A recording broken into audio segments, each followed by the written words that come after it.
Hi, I'm Sherry from Whole Circle Studio, and one of the things that I love about quilting is details. And one of the areas I pay attention to the details is my quilt binding. Sometimes I keep them really simple and maybe match the binding to the fabric of the background of the quilt. And other times I like to match details in the quilt top into my binding, as is the case with this quilt here, my So Speedy quilt.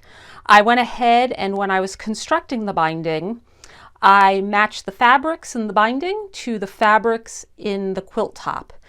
I find that it's fairly easy to do. It just takes a little bit of math, a little bit of patience, definitely some time and some practice, and it creates, with all of those sort of ingredients, it creates a really nice effect. There may certainly be other ways to achieve an effect like this, maybe with quilt facing, but I really love matching bindings, so I take the extra time in some of my quilts to go ahead and do this. So I get asked about this a lot, how I go about doing it. And I wanted to show you today just seams that are straight, like they are here, how I go about doing it. So I have a quilt here that I'm ready to put a binding on. It's all quilted. I went ahead and trimmed it up. After I trimmed it, I actually went ahead and did a little bit of stitching around the whole perimeter, about 1/8 of an inch or a 1/16 to 1/8 of an inch in from the raw edge. I really like to do this, especially if I'm going to be spending a little bit of time with the binding. I find by just going around the whole perimeter, what it really does is it secures my quilting that may have been cut off right at the edge. That way the quilting won't come all apart while I'm putting the binding on. It takes just a little bit of extra time. Those stitches are then covered by our binding because our binding will be put on 1/4 of an inch from the raw edge.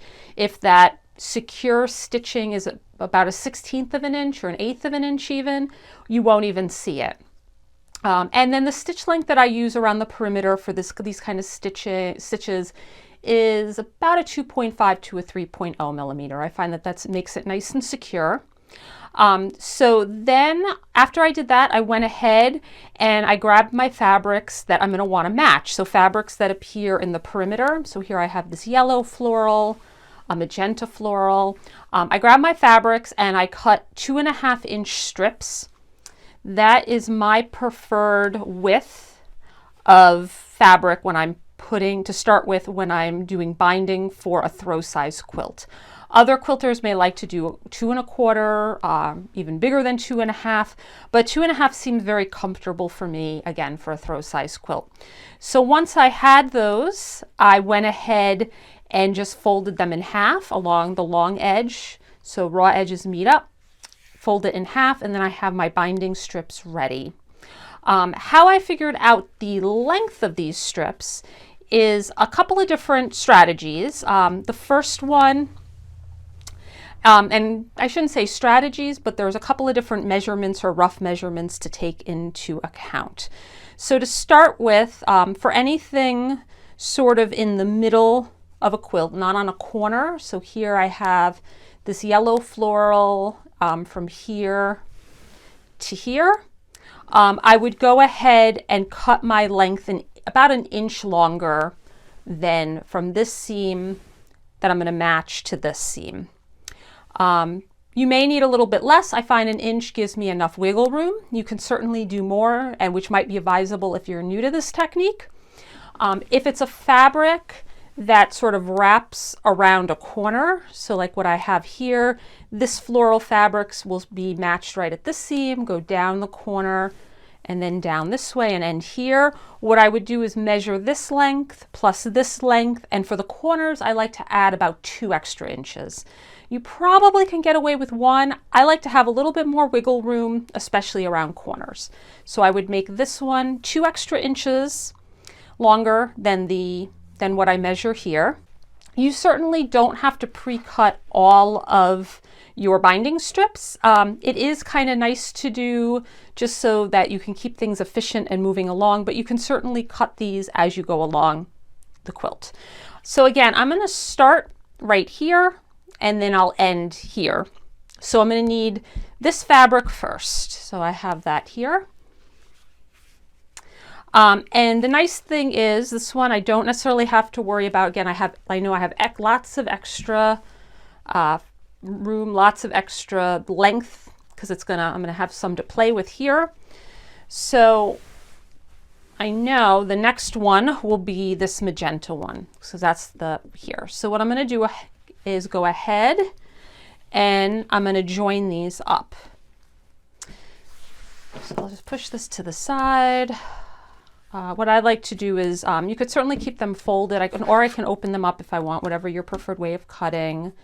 And I'm just gonna trim up the end. I'll align one of my lines to the folded edge so that I know I have a nice 90-degree cut. I have that here.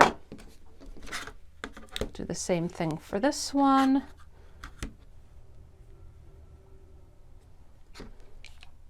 Trim it.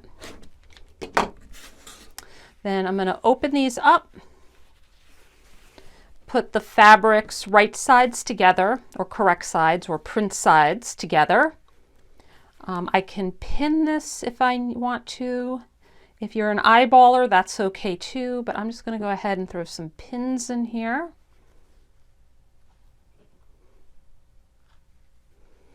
And then I am just going to stitch 1/4 of an inch from the raw edge to join them together. So let me go ahead and do that.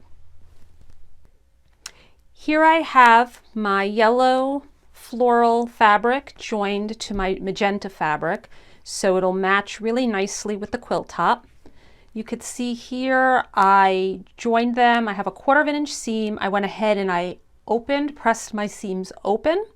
And then once they were pressed open, I went ahead and folded the raw edges back together and gave this a really good press. I do like with my binding to press the seams open. I find if I press them to one side, it gets really bulky in sections. I like that bulk to be distributed. I find when I use a really good quality thread and make the stitches fairly tight, like a 2.2 to a 2.5, then the stitching and the binding is just as durable as if it was pressed to the side. And that is still the case even though we're cutting perpendicular to the binding. I know some people have different thoughts about binding durability, but I haven't had any issues with this method. So now that I have my two fabrics pieced together, joined, I can then start matching it up with my quilt top.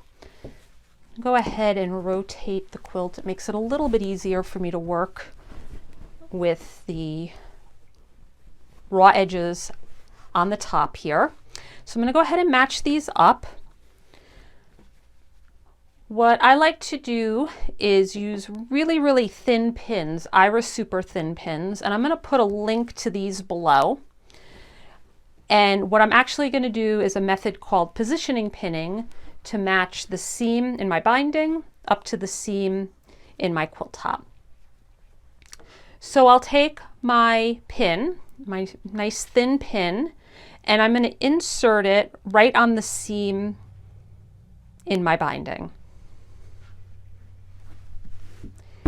I'm going to just put my heavier ruler so that the quilt doesn't fall off the table here. Okay, so I'm going to insert it. I like to insert it down from the raw edge by about 1/4 of an inch. To me that makes sense because that's going to be the seam allowance I'm working in. And I'm just going to insert it. I'm going to make sure it's coming up right on the seam on the back side as well. And again, I want the raw edge of the binding to be to the raw edge of the quilt. So now that that's inserted on the seam, I'm going to do the same thing, insert this pin right where I want it to match, right on that seam. And again, I like to kind of measure down 1/4 of an inch so it's nice and even on both. And I'm going to insert it right on that edge.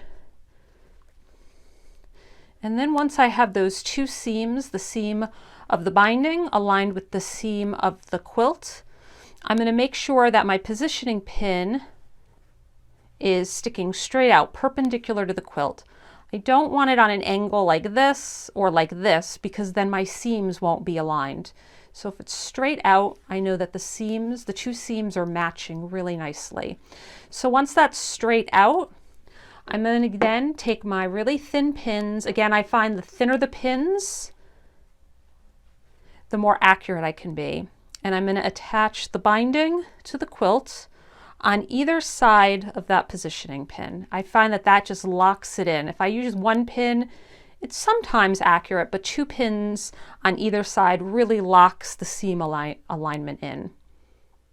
And then I'm going to take this pin out. Make sure, very important, if you leave this pin in, it's going to get caught up in your sewing machine, and that's not going to be a good scene. The one other thing I really like about these Iris super pins is that while they're super thin, they're not easy to bend. Most other super pins I found are super fine pins, I should say, bend really easily, which gets really frustrating. You don't get good results then. So again, I'll put a link to this below if you're interested. Okay, so I have one of my matching seams, my matching binding seams matched up. So the next thing I'll do is sometimes I'll go ahead and measure and figure out my next piece, where my next seam will be. For me, it's a little bit different when the next seam is around a corner. Mathematically, it is pretty easy to figure out. You would essentially take the length from here, figure out the length from this seam to here, and from here to the next seam, add 1/4 of an inch for your seam allowance, and then trim and join on the next one. However, I find that while theoretically that should work, things sometimes get a little wonky around corners. So what I like to do is go ahead and I'm going to just start sewing down the binding, and I'm going to go between my work table, figuring out the binding and the lengths and how long these strips need to be and where they need to match, between here, the table, and my sewing machine. So I'm going to go ahead and attach my binding to the quilt. I'm going to start a little bit before what I just pinned down. And I like to do a couple of back stitches when I begin and when I end. So I'm going to start a couple of inches before, maybe around here. I'm going to sew down this length.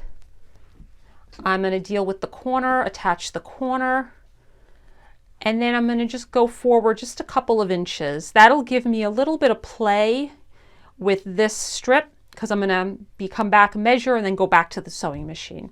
So let me go to the machine, sew down what I'm going to sew, and I'll be back in a second to show you what that looks like. I have my binding attached along this edge, so where the seam matched, and I opened it up, and it does indeed match, a really nice match. And then I went ahead and I attached the binding down this edge.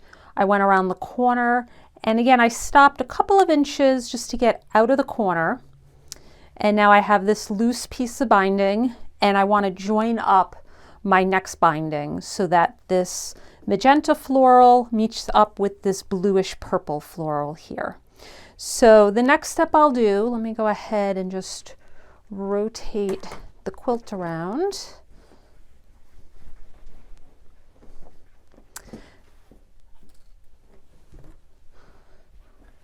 So in order to make sure that I have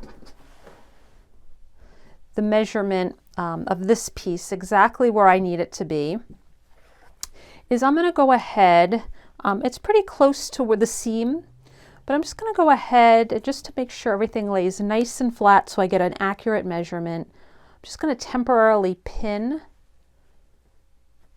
this binding down.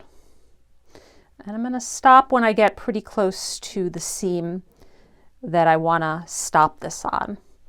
Then I'm going to go ahead and take my ruler and some sort of marking utensil. I have my ruler here and my marking utensil, this water-soluble pen.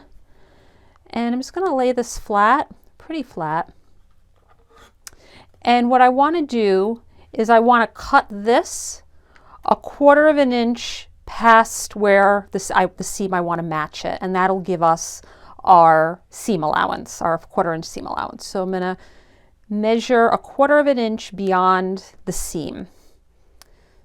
So what I like to do is I'm going to just align it with my ruler, and just to double check, I might kind of just pull this back slightly, not too much because you don't want to distort it. You want to make sure everything lays nice and flat. And then I'm going to go on and put my ruler so it's at a 1/4 of an inch. The 1/4 of an inch mark is on the seam, so that this fabric, when I mark it, will be a little bit beyond by a 1/4 of an inch. I'm just going to mark that.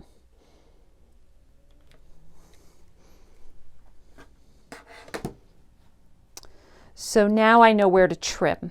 Again, measure twice, cut once. I want to make sure that this magenta floral extends. I cut it a 1/4 of an inch past the seam. That'll give us our seam allowance. So this is where it gets a little bit tricky sometimes with cutting and on the machine, but not terribly. I can also now just remove these pins. Those were just there while I made the mark. I may need to, I gave myself enough room. I don't sew too close to the seam. I'm going to kind of scrunch up the quilt, get it out of the way. And now I'm just going to trim, find my ruler, on that line that I just drew.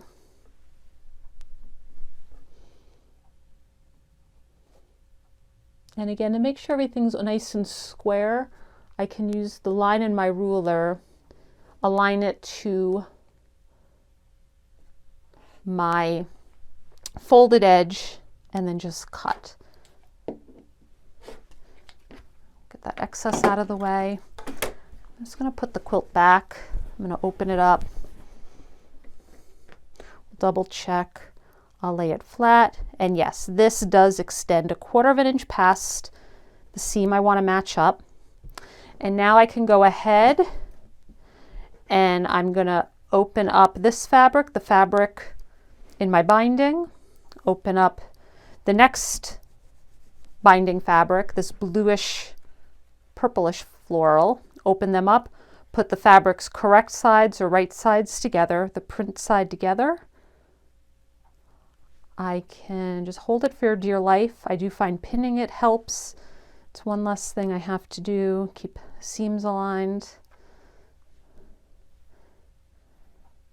And now I'm just gonna sew these two bindings together, 1/4 of an inch from the raw edge. And then once it's joined, once it's sewn, I'll then press the seams open and be back. My floral magenta and my floral blue are joined. Press the seam open, press the long raw edges again so that they're aligned, and I gave this a good press, and I can see just by eyeballing it that that will lay nice and flat. It'll lay nice and flat, but also be aligned. So what I'm going to do is go ahead and position pin just like I did the previous seam.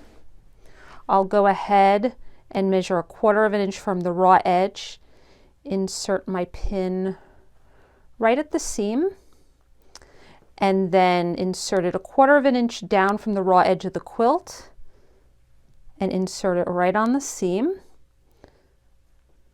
Once I'm happy with that alignment, go ahead and push that positioning pin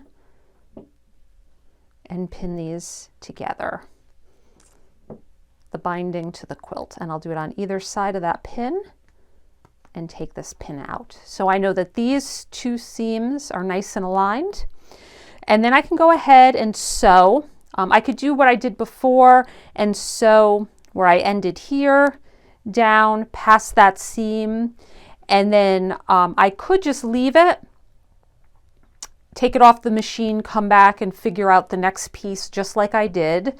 But this is pretty straightforward. As long as I'm comfortable, there's no turn, there's no corner I'm going around, I think I can measure this pretty accurately right now. And then I just have more to sew before I have to come back to the table. So how I'm going to do that is just like I did here. I'm going to go ahead and just align the raw edges. And I'm going to put for here some temporary pins. That nice and flat. And again, the idea here is just to make sure things are nice and flat before you take a measurement, so that you get this length as perfect as you can so that it aligns with the quilt from seam to seam. Put another pin in here. This is again laying nice and flat. And now I'm getting close to this bluish purple floral fabric change to the next darker blue fabric change. So same thing as we did with the previous seam. I'll go ahead. This is nice and flat. I'll take my ruler. And again, I'm going to put the 1/4 inch mark right on the seam. Again, I like to kind of not necessarily take it can kind of waver a little bit. I'll just kind of move the binding down and look for the seam here in the quilt. I'm going to put my 1/4 inch mark. Some of these prints are a little bit difficult to see because they're very close in tone, but I could see it there. And again, I have the 1/4 inch mark aligned to the seam in the quilt top, so that this binding will be a 1/4 inch longer than where it hits the seam. And then I'm going to make my mark so I know where to cut.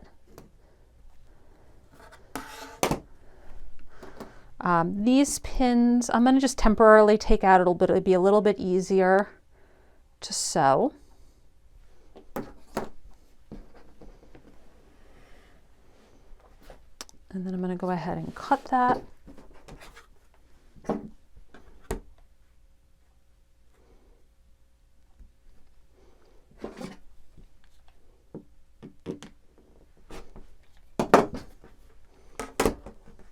Just temporarily put it back, and it does indeed, this print in the binding does extend past this print by about a 1/4 inch, so I'm good to go. And then I can go ahead and join up the next one. Same thing, correct sides together. I'm going to pin them, and then I'll sew this. So you can certainly also pre-measure these cut pieces if you didn't want to kind of start and stop going from measuring here at my table to my sewing machine. Can take a little bit of extra time. I find by doing this it's much more accurate. Alternatively, what you can do is if you just wanted to make all of your binding ahead of time, you can measure the pieces. So I would measure this section and then add a 1/4 inch on either side, a 1/4 inch here and a 1/4 inch here. So I would measure it from this seam to this seam, which looks like it's about 13 5/8. So that's where it gets a little tricky if you're going to do measurements ahead of time. So this seam to this seam is 13 5/8. I would want to add in 1/2 inch to that for the strip sizes that I was going to pre-cut. That would be a 1/4 inch seam allowance on each side. Again, I can do that kind of math. It makes my brain hurt a little bit extra. So what I like to do, like I said, for me, it makes extra sense to kind of just pin and measure as I keep going along. It's a little bit less math, and I find it's a little bit more accurate. So I'm going to, again, join these, and then I'll just continue around the perimeter of the quilt.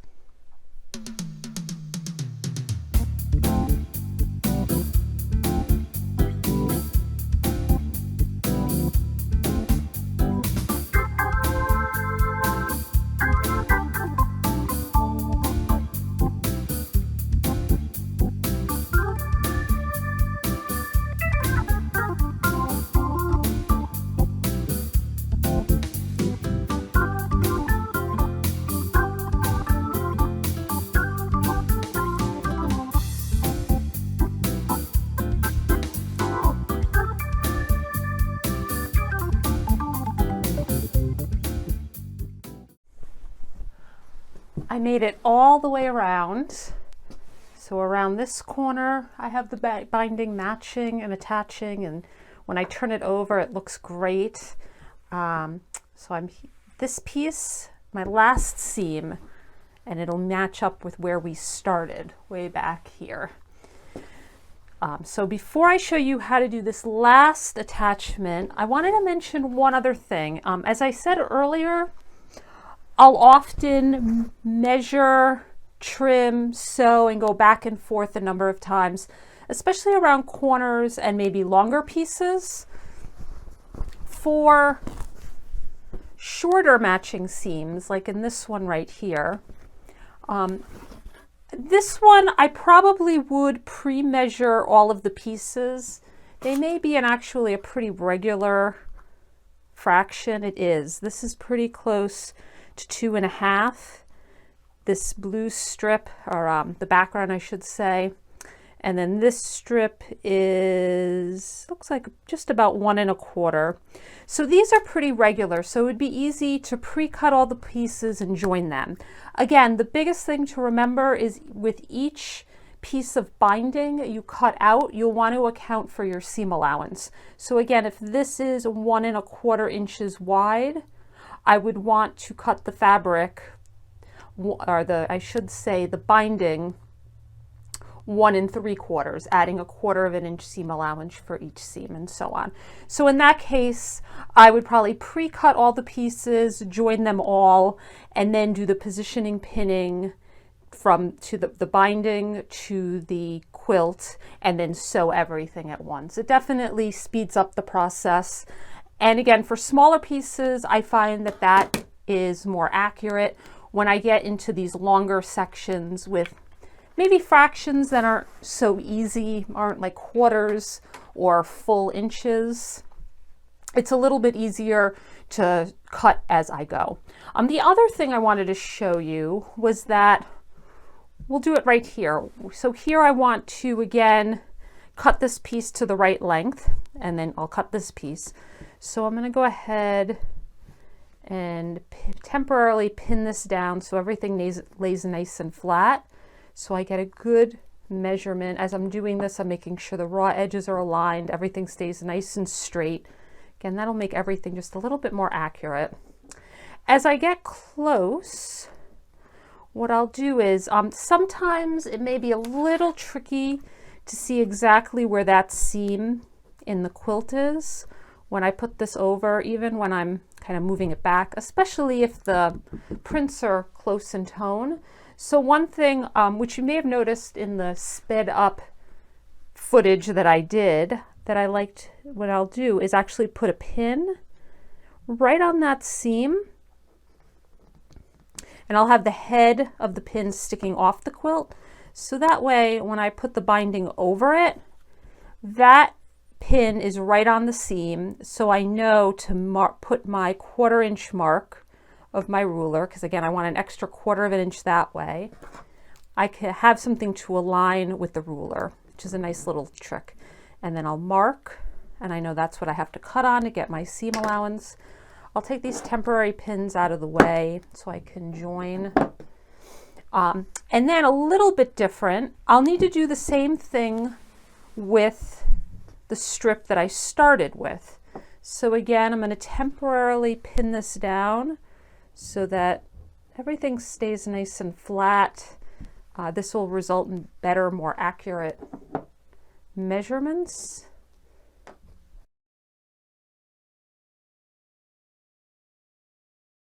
So again, I'm going to put that temporary pin, another temporary pin in right on the seam. Put the binding over it, making sure everything's nice and flat. Now this time, because the seam is on, the strip is on this side, I want to make sure the 1/4 inch seam allowance is that way. If I do it that way, it's going to be too short. So this one will overlap this way, 1/4 inch that way more, and this one 1/4 inch more going that way. So I'm going to position the ruler so that the 1/4 inch is here, and I'll trim on this side. Again, that's to account for our seam allowance when we join the end, the beginning and the end. And I'll take these pins out. Again, they're just temporary. I know it's a lot of going back and forth with pinning, but that just is what helps us make everything nice and accurate. I'm going to go ahead and trim on these marks that I made. Put my big ruler here. Again, this big quilt likes to kind of slip around sometimes. Sometimes it's easier to have the cutting board go to where you need it to go versus vice versa. That mark. And again, if you're not sure, again, measure twice, cut once. I can see again the marks this way, 1/4 inch on that side. Seams here, 1/4 inch that way. Always a good idea to double check.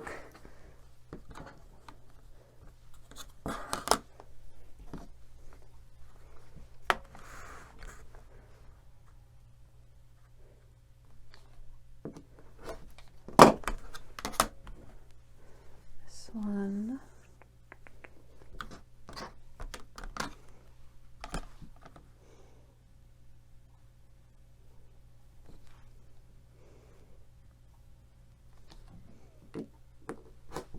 Okay.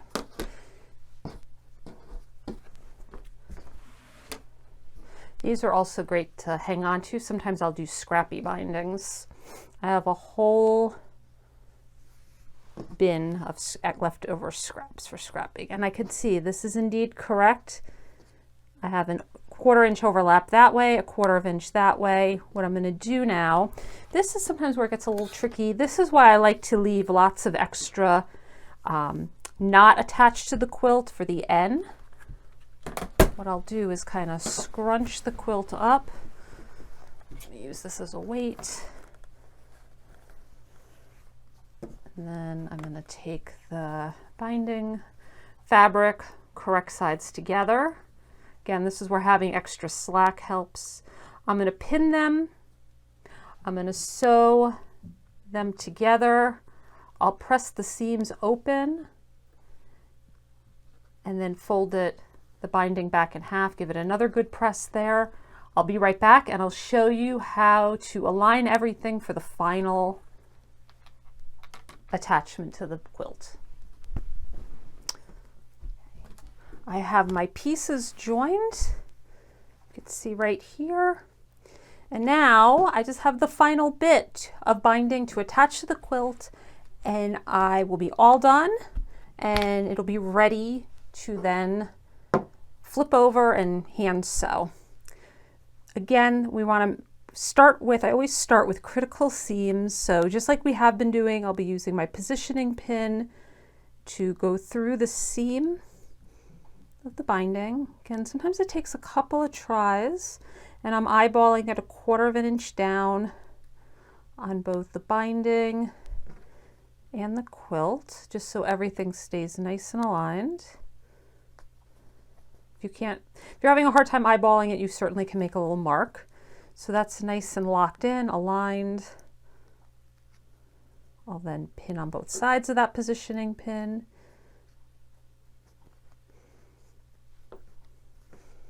And then I'm just going to go in and fill in the rest with pins. So I like to always kind of start in the middle.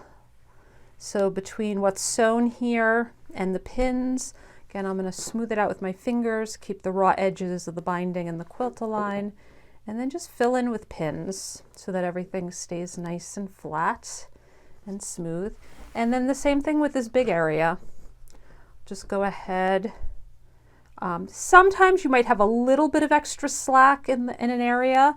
Not a big deal. If it's more than, if either the binding or the quilt is like a 1/4 inch or more longer than the other, then you may want to go back and take out some stitches and of your binding and redo sections. But if it's less than a 1/4 inch, that's fine. As long as you kind of just equally distribute the extra length, you'll be okay. So I'll start in the middle and then put a pin in the middle between this pin and these pins, and then over here. And I might just put a couple of extra pins just to secure it. Again, pinning does take a little bit of extra time, but I find with all things in sewing and quilting, when I take the time to do extra pins, it's a lot less hectic and everything comes out a little bit more accurate. So I'm going to go ahead and sew the final bit, attach the binding to the quilt in this last stretch, and then I'll be done. Hot off the sewing machine. I have my last seam aligned. It looks great. As I was sewing, I was making sure to flip everything up to make sure the alignments were where I wanted them to be. And I think this looks fabulous. So that all that's left is, while I'm watching Netflix or trashy television, is for me to flip the binding over to the back. And I prefer to hand stitch it down. So I'm going to go ahead and do that, and I will be sure to add some photos or video footage when it's complete. I hope that you will give matching binding a try. Again, it takes a little bit longer, but I think the results are really worth it. I love how my quilt top design just flows right off the edge of the quilt. I think it's a beautiful effect, and it is pretty easy to do once you get the hang of it. If you like this video, please be sure to go ahead and hit subscribe if you're watching it on YouTube. If you're on the blog and watching this, be sure to go over to my YouTube channel to get lots of other tutorials. And again, subscribe so that you are alerted when I have a new tutorial. Thanks so much and have a great day. Happy sewing!